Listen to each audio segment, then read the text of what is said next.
दुसरा करतो ते आम्हाला आवडत नाही, मग त्याच्यात आम्ही एक्सक्यूज शोधतो आणि ते प्रत्येक व्यक्ती देतो. नुसत्या देवावरती पाणी घालायला सुद्धा आम्ही एक्सक्यूज देतो की आम्हाला पूजे करता वेळ नाही. 15 मिनिटं रील नका बघू ना. गणपती अथर्वशीर्षाचे 5 आवर्तन होतात 15 मिनिटांमध्ये. 3 मिनिटाचं आहे. घरामध्ये प्रत्येकाला रामरक्षा शिकवा ना. ज्या माणसाला रामरक्षा शुद्ध रूपाने म्हणता येते त्या माणसाला फ्रेंच शिकण्याकरता कधीही त्रास होत नाही. रामरक्षेचे प्रत्येक उच्चारण जे आहेत त्याच्या आधारावरती जर तो फ्रेंच नावाची जी लँग्वेज आहे ती शिकायला जाईल तर त्याला इझिली तो ती लँग्वेज शिकू शकतो. जर्मन शिकू शकतो. कारण रामरक्षेमध्ये शुद्ध उच्चारण आहे आणि रामरक्षा एकमात्र असा म्हणजे स्तोत्र आहे त्याची फलश्रुती नाहीये. तर प्रत्येक श्लोकाची फलश्रुती प्रत्येक श्लोकामध्येच दिलेली, प्रत्येक श्लोकात. म्हणून रामरक्षा आली पाहिजे. गणपती अथर्वशीर्ष आलं पाहिजे. कारण गणपती अथर्वशीर्ष मस्तिष्काला स्थिर ठेवतं, बुद्धीला स्थिर ठेवण्याकरता गणपती अथर्वशीर्ष हवं. त्यातलं सगळं विज्ञान आहे. बेसिकली हा माझा जो विषय आहे पूर्णच्या पूर्ण हा जवळजवळ 3 दिवसाचा विषय. एका एका श्लोकाला आपण घेतलं. मी नुसते 2 ओळी घेतल्या होत्या. त्वमेव केवलम, त्वमेव प्रत्यक्षम तत्त्वमसि, त्वमेव केवलम कर्तासि. मग धर्तासी, धर्ताचा अर्थ काय? हरतासी, हरताचा अर्थ काय? आणि त्वम सर्वम खल्विदम ब्रह्मासी. खल्विदम ब्रह्म गणपतीला म्हणणे. ज्यांनी रचना केली किती सुंदर केली. आणि नुसती रचना नाही केली. रक्तम लंबोदरम शूर्पकर्णकम रक्तवाससम रक्तगंधानुलिप्तांगम रक्तपुष्पै सुपूजितम. भक्त हे सगळं रक्त. रक्त काय? रक्त म्हणजे लाल. आणि सगळं लाल काय? प्रत्येक वैज्ञानिक गतिविधीला लाल रंगाचं खूप जास्ती महत्व आहे. कारण हा लाल रंगच खूप काही ज्या सूर्यामधनं येणाऱ्या किरण असतात त्यांचा अवरोध करतो सगळ्या गतिविधींना. म्हणून आम्ही त्याला स्पष्ट केलंय. रक्तम लंबोदरम शूर्पकर्णकम रक्तवाससम रक्तगंधानुलिप्तांगम रक्तपुष्पै पूजितम. आणि हे सगळं करून त्याची गायत्री काय नसती? एकदंताय विद्महे वक्रतुंडाय धीमहि. नुसती एवढे तन्नोदंती प्रचोदयात तर विशेष आहे. एकदंताय विद्महे वक्रतुंडाय धीमहि. एकदंत म्हणजे सगळ्यांशी कमीत कमी एकसारखे, एकसारखेच बोला. दात हे वाचीच आहे. सगळ्यांशी एकसारखं बोला नाही. याच्याशी वेगळं, त्याच्याशी वेगळं, त्याच्याशी वेगळं काय असतं? बरं खोटं बोलल्यानंतर प्रॉब्लेम काय असते? त्याच्याशी काय बोललं होतं ते लक्षात ठेवावं लागेल. आणि खरं बोलण्याचा फायदा काय असतो लक्षात ठेवायची गरज असते. जे बोललो काल तेच बोलीन आज, तेच बोलीन उद्या. म्हणून खरं बोलणं महत्वाचं. खोटं बोलण्यामध्ये हा त्रास असतो. म्हणून एकच बोला, एकसारखं बोला. आणि समान राहिल्यामुळे सगळ्यांनाच आनंद प्राप्त. आज आपला जास्ती वेळ घेत नाही. प्रत्येकाला वेध लागले उठून जायचे म्हणून म्हणजे वैद्य लागले नाही म्हणत तुम्ही,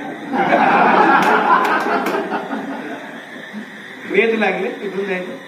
असं आपण फक्त हा विचार करावा. एक निवेदन फक्त सगळ्यांना करतो याच्या माध्यमातून. आपल्या कुठल्याही गोष्टींना मजाकीत घेऊ नका, त्याचा मजाक उडवू नका. जर खऱ्या अर्थाने माझं काही कळलं असेल आणि अशी इच्छा असेल की मला काहीतरी रिटर्न द्यावं तर चुकूनही कधी happy Holi, happy Sankranti, happy Gudi Padwa, happy Rangpanchami, happy Diwali हे म्हणू नका.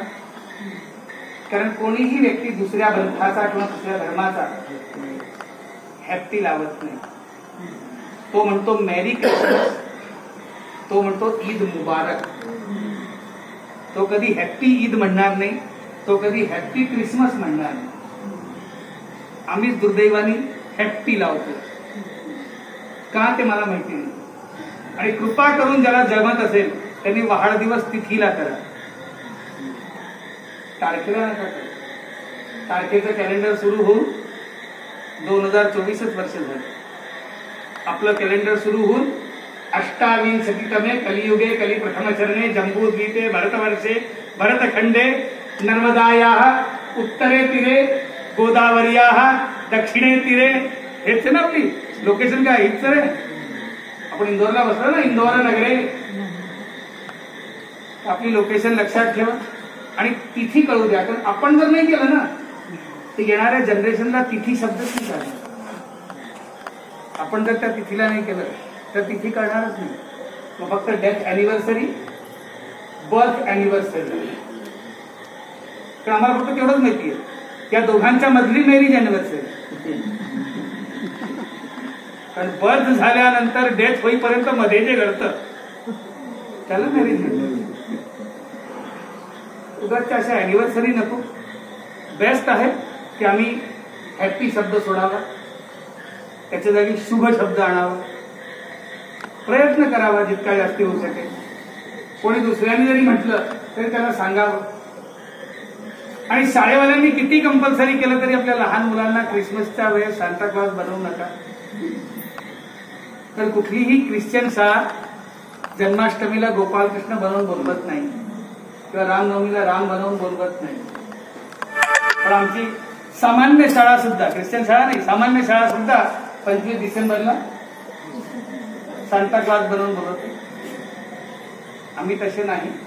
सिनेमा बघितले असतील तुम्ही लोकांनी, नसतील बघितले तर काय असेल पहा. पिक्चर खूप चांगली असते, पिक्चर खूप पाहिलं.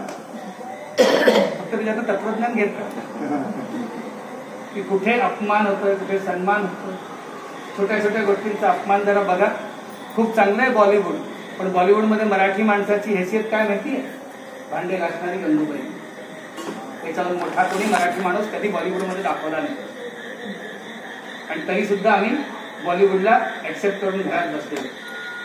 आमचे मुलं मुली बसलेले. आमच्या मुलींना कुंकू लावायला लाज वाटते. कुठल्या याच्यात सांगितलंय माहिती नाही, पण आम्ही कुंकू लावत नाही. का नाही लावत माहिती नाही. बायका काय करतात? टिकली लावतात. ती जोपर्यंत टिकली तोपर्यंत टिकली, नाही तर हुकली. ठीक आहे ना? अरे कुंकू लावा, मर्यादित राहा. हळदी कुंकू लावा. कुंकू का नाही लावायचं मला सांगा ना. बरं बारीकसं लावायचं कशाला? डेसिमल कशाला? नवरा इतका बारीक आहे तुमचा की तुमच्याशी इतका दबून राहतो. काय सिम्बॉल आहे त्याचा? सिम्बॉल बघा ना काय. कुंकुम लावा, तुमचीच बुद्धी वाढेल, तुमचं जीवन वाढेल, स्मार्टनेस वाढते. असं नाही कुंकू लावण्याने खूप स्मार्ट दिसतो म्हणजे निदान मी तरी दिसतो. मी तर व्यवस्थित धडधडीत लावतो. इन्स्ट्रुमेंट कलर असतात, 3 कलर तर असतातच. काही लाज वाटत नाही. कोणी आम्हाला काही म्हणत नाही. तो सिख जेव्हा पगडी घालून जातो तेव्हा त्याला कोणी काही म्हणतो? तो जाळीदार टोपी घालून जातो तेव्हा त्याला कोणी म्हणतात?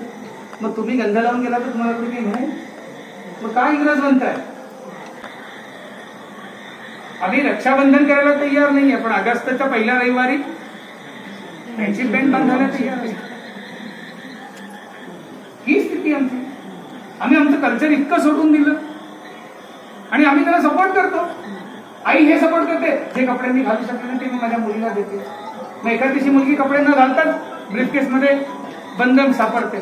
मग ती पण आईचीच इच्छा होती का? नाही का? आमच्या इथे असं नाहीये.